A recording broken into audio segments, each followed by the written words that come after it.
Assalamualaikum warahmatullahi wabarakatuh. Perkenalkan, nama saya Alma Aprilia dengan NIM Q1A1199025, jurusan Ilmu dan Teknologi Pangan, Fakultas Pertanian Universitas Hallualeo. Di sini saya akan menjelaskan mengenai pengolahan durian atau Duriezi betinus fermentasi, yaitu tempoyak. Tempoyak adalah salah satu jenis makanan tradisional Bengkulu dengan bahan dasar daging buah durian. Proses pembuatannya secara fermentasi spontan oleh mikroorganisme liar yang terdapat di alam bebas. Proses pembuatannya yang sangat sederhana, pemeraman daging buah durian pada kondisi anaerob. Kontaminasi dengan mikroorganisme liar menyebabkan terjadinya proses fermentasi yang akan merombak biomolekul daging buah durian menjadi biomolekul asam respektifnya. Tempoyak difermentasi menggunakan bakteri asam laktat. Bakteri asam laktat adalah kelompok bakteri gram positif, tidak berspora, berbentuk bulat atau batang, memproduksi asam laktat sebagai produk akhir selama fermentasi karbohidrat. Katalasi negatif, oksidatif positif, mikroaerotoleran, dan asidotoleran. Bal terbagi dalam dua golongan, yaitu bakteri homofermentatif dan bakteri heterofermentatif. Bakteri asam laktat dikenal sebagai bakteri yang mempunyai kemampuan menghasilkan senyawa antibakteri seperti bakteriosin dan misin, sehingga banyak dikembangkan sebagai probiotik. Faktor yang mempengaruhi bakteri asam laktat yaitu pertama pH. Setiap mikroorganisme mempunyai pH optimum tertentu untuk dapat tumbuh dengan cepat. pH 3-4 merupakan kondisi yang baik untuk pertumbuhan mikroba, terutama bakteri asam laktat seperti Pediococcus. Prinsip dasar pengaturan pH adalah dengan pembahasan asam atau basa. Yang kedua yaitu suhu. Suhu yang terlalu tinggi untuk pertumbuhan mikroorganisme maka dapat menyebabkan kerusakan terhadap enzim sehingga dapat mempengaruhi aktivitas enzim. Contoh bakteri asam laktat dalam proses pembuatan tempoyak. Pediococcus adalah jenis bakteri asam laktat atau baru dengan ciri non-motil atau tidak bergerak dan memiliki bentuk sferis. Sel bakteri ini terbagi ke dalam dua bidang sehingga membentuk pasangan tetrat tersusun 4 atau gumpalan sel sferis yang lebih besar. Genus Pediococcus termasuk golongan fakultatif anaerob dan untuk hidup memerlukan lingkungan yang kaya nutrisi serta mengandung faktor pertumbuhan dan gula yang dapat difermentasi. Bakteri ini termasuk homofermentatif, hanya menghasilkan asam laktat dan tidak dapat menggunakan pentosa atau karbohidrat C. Metabolisme bakteri asam laktat pada fermentasi tempoyak. Fermentasi asam laktat homofermentatif jalur Embden-Meyerhof-Parnas merupakan urutan reaksi oksidasi glukosa menjadi pirufat yang paling umum terjadi pada kebanyakan bakteri, tanaman, hewan, dan bahkan manusia pada reaksi katabolismenya. Meskipun bukan satu-satunya cara untuk fermentasi glukosa, tetapi baik digunakan sebagai contoh katabolisme dalam fermentasi.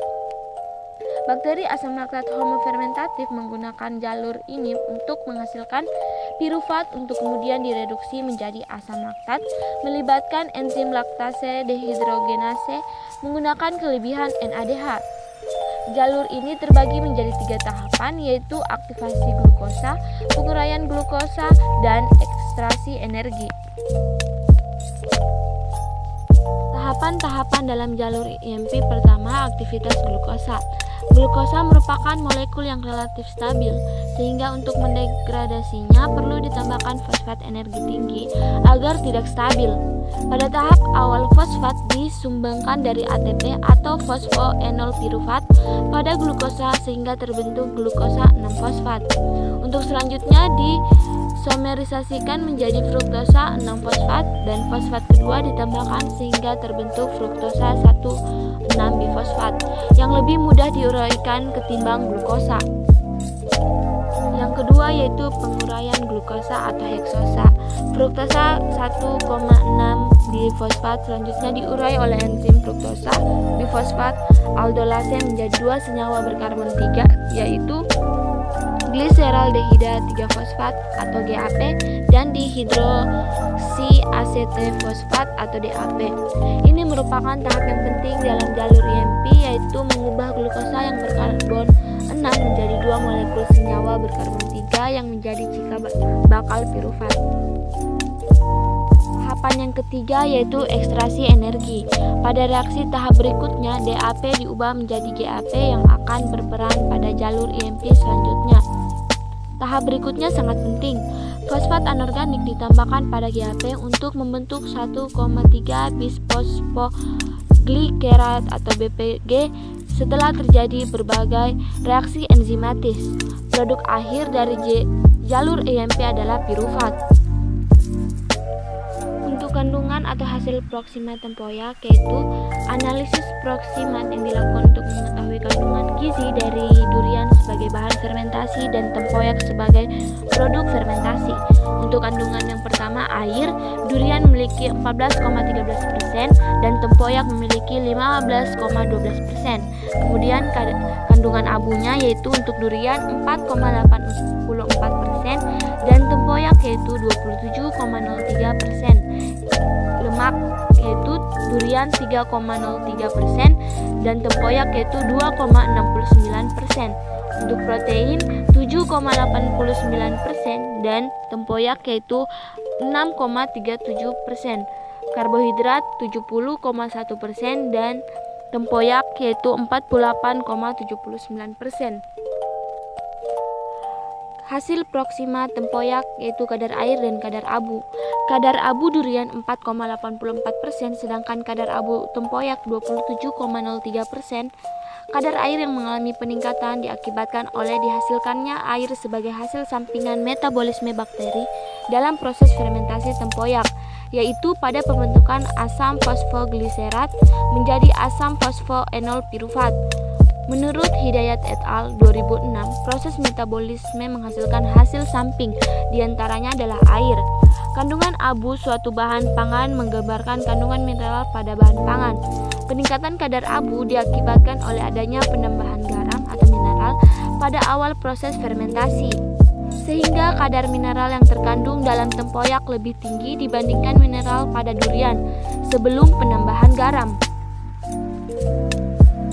Hasil proxima tempoyak yaitu kadar protein dan kadar karbohidrat.